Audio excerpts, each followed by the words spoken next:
Partner at Gainful Solutions, Stephen Hayes, joins me live from Washington, D.C. for more on this conflict. Good to have you join us.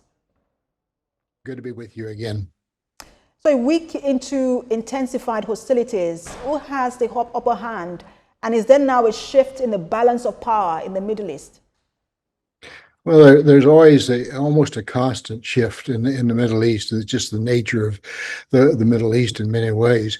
The upper hand right now does belong to Israel. They control the airspace of Iran. That hasn't been denied by Iran. It's been fairly open. So it's the upper hand, as you ask, is Israel's right now. It's going to what happens over the next 2 weeks is going to affect the Iran's relationships with Russia and China as well. It's obviously going to affect a global power balance too, but how that's going to affect it remains to be seen.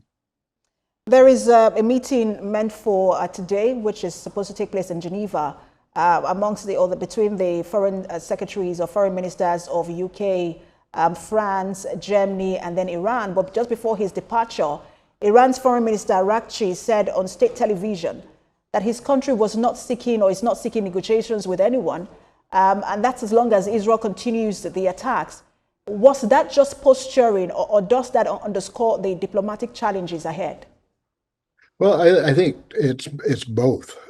He is posturing in the sense that he has gone on to Europe. He is in discussions. So there is some form of negotiation. That negotiation may be only Iran laying out its positions, but at the same time, he's going to be listening to the Europeans. So there is something going on. Now, whether it has any effect, that's another question.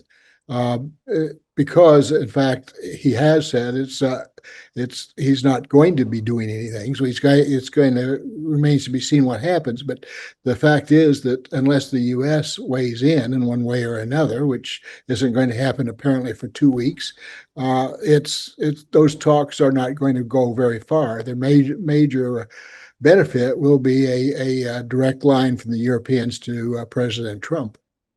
And you mentioned the talks and the deadline and ultimatum given by President Trump for 2 weeks. Now, if this meeting that's the meeting in Geneva, doesn't offer any prospect for de-escalation or Iran's rollback on its nuclear weapon development, do you believe that President Trump will follow through with the threat to strike Iran?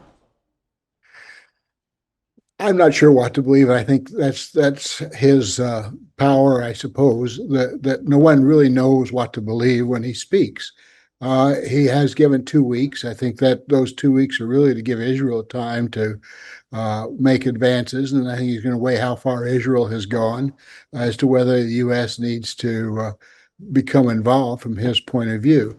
The 2 weeks does also give him breathing space to decide whether he really means 2 weeks or whether he'll stretch it on as he has many other things unrelated to the Middle East.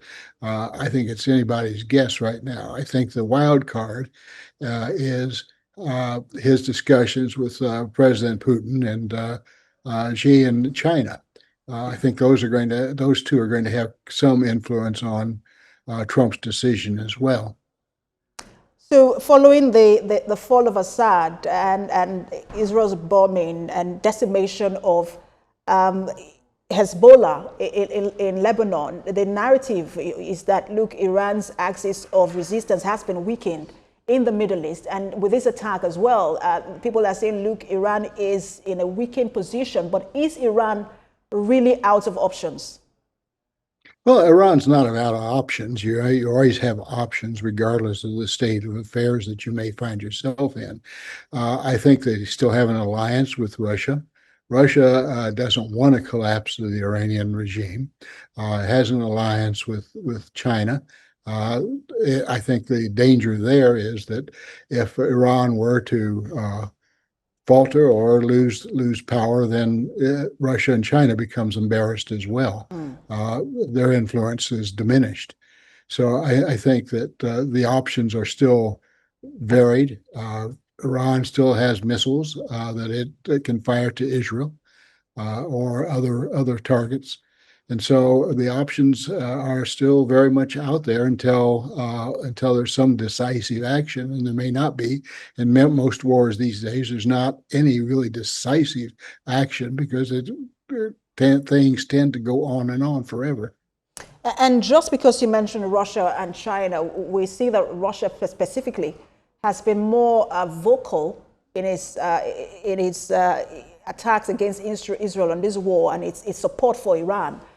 Kremlin spokesman Dmitry Peskov said today that Russia would react very negatively if Israel were to assassinate Iran's supreme leader, that's Khamenei, with U.S. assistance. What's the prospect of a direct response by Iran's regional proxies and its allies like Russia and China? I think China has played it very well in some ways. It's expressed its support for Iran, but it hasn't entered into the fray. Russia is at risk because Iran supplies a good deal of its weapons that's being used, particularly the drones that are being used on the Ukrainians. So Russia is a fall of the regime in Iran would hurt Russia quite a bit. So they're going to be very vocal and very strong in supporting Iran. But again, they can only go so far because they're really drawn into the Russia-Ukraine war right now. So I think Russia's options are somewhat limited. I think their main course of action will be Putin's influence, whatever that level is, on Trump. The world is waiting for a diplomatic solution. All eyes are on Geneva at this time. Partner at Gainful Solutions, Stephen Hayes, thank you so much for your time. Always a pleasure to have you on. Thank you. My honor as usual. Thank you.